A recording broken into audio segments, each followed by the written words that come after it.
Good evening बच्चों।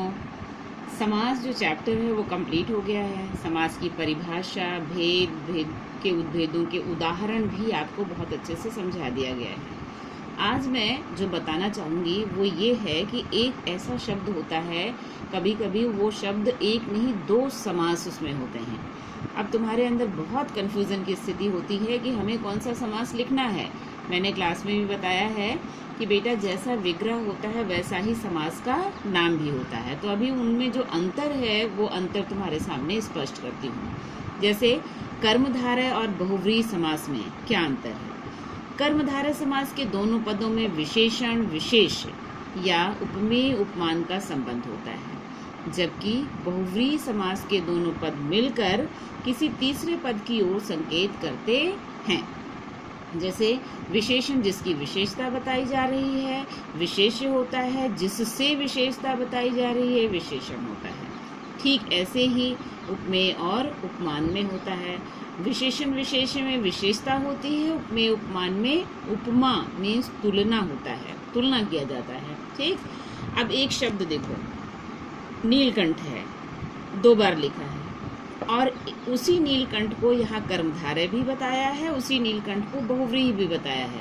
कारण पता है? नहीं समझ में आ रहा होगा। अब मैं बताती हूँ, जैसा विग्रह करेंगे वैसा ही समास का नाम होगा। जैसे पहला है नीलकंठ, नीला है जो कंठ, विशेषण विशेष्य है इसलिए कर्मधारय हुआ। नीलकंठ, नीलकंठ, नीला है कंठ जिसका, अर्थात भगवान शिव, तीसरा अर्थ निकल रहा है इसलिए बहुव्रीहि है। अब मैं थोड़ा सा अंतर बताऊंगी, बेसिक्स जो है जिसके आधार पर आपको आसानी से समझ में आए। कर्मधारय में बेटा जो आता है और बहुव्रीहि में जिसका आता है। ये थोड़ा परिभाषाओं से अलग हट करके है इसकी पहचान। जहाँ पर जो आए कर्मधारय मान लेना, जहाँ जिसका आए बहुव्रीहि मानना, क्योंकि ये विशेषण विशेष्य है और ये किसी तीसरे अर्थ की तरफ इशारा हो रहा है। पीतांबर, पीत है जो अंबर, अब यहाँ देखो जो आया ना, तो जो से ये कर्मधारय समझ लो आप। पीतांबर, पीत है अंबर जिसके, अर्थात तीसरा अर्थ आने वाला है श्री कृष्ण, तो ये हो जाएगा बहुव्रीहि। ठीक ऐसे ही द्विगु और बहुव्रीहि समास में भी अंतर होता है। द्विगु समास का पहला पद संख्यावाचक होता है, जबकि बहुव्रीहि समास के दोनों पद मिलकर किसी तीसरे पद की ओर संकेत करते हैं। बहुव्रीहि अभी मैंने बताया था ना, तीसरे पद की ओर संकेत करते हैं, इसके पहले भी। और द्विगु जो है हमेशा संख्यावाची होता है। और सबसे बड़ी पहचान द्विगु का क्या है, जब हम इसका विग्रह करेंगे तो समूह या समाहार शब्द जोड़ेंगे। जैसे यहाँ पर चतुर्भुज, 4 भुजाओं का समाहार या 4 भुजाओं का समूह, द्विगु समास हो गया। चतुर्भुज, 4 हैं भुजाएं जिसकी, तीसरा अर्थ आने वाला है, अर्थात विष्णु भगवान, क्या हो जाएगा बहुव्रीहि समास। त्रिलोचन, 3 संख्या है, तो ये जाहिर सी बात है क्या हो जाएगा, संख्या होते ही द्विगु। लेकिन जब उसका विग्रह हम दूसरी तरह से करेंगे, तीसरा अर्थ निकलेगा, तो वहाँ बहुव्रीहि हो जाएगा। 3 लोचनों का समूह तो हो जाएगा द्विगु समास, 3 है लोचन जिसके तो हो जाएगा वो बहुव्रीहि समास। ये अंतर है, ये आपको अपनी बुक में लिखना है। संधि और समास में अंतर, संधि मैंने बताई थी आपको, वर्णों के बीच में होती है और समास जो है वो शब्दों के मेल से होता है।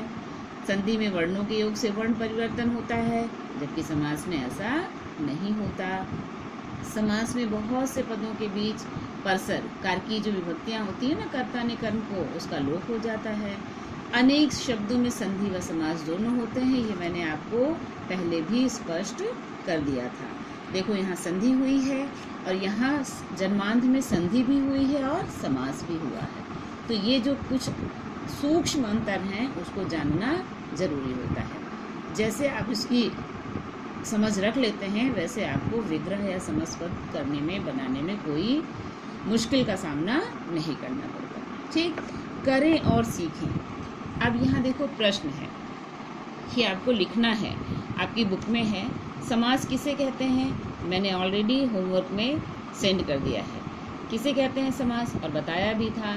संक्षिप्त शब्दों को संक्षिप्त करने की जो प्रक्रिया है उसे हम समास कहते हैं। ये आपको लिखना है। समास के कितने भेद होते हैं? आपकी पाठ्य पुस्तक में पाठ्यक्रम के अनुसार समास के 6 भेद आपको लिखने हैं। नाम तो पूछा नहीं है। फिर बहुव्रीहि और कर्मधारय समास में क्या अंतर है? अब भी मैंने समझाया है, इसीलिए पहले समझा के फिर प्रश्न पर आई हूँ। फिर द्विगु और बहुव्रीहि समास में क्या अंतर है? तो आप वही बताएंगे जो मैंने अभी आपको बताया है कि बहुव्रीहि में तो तीसरा पद प्रधान होता है, कर्मधारय में उपमेय उपमान में समास होता है, विशेषण विशेष्य में समास होता है। द्विगु में संख्यावाची होता है और समस्त पद समूह का बोधक होता है। बहुव्रीहि तो वही चीज हो गई कि जो तीसरे अर्थ की तरफ इशारा कर रहा है। क्लियर?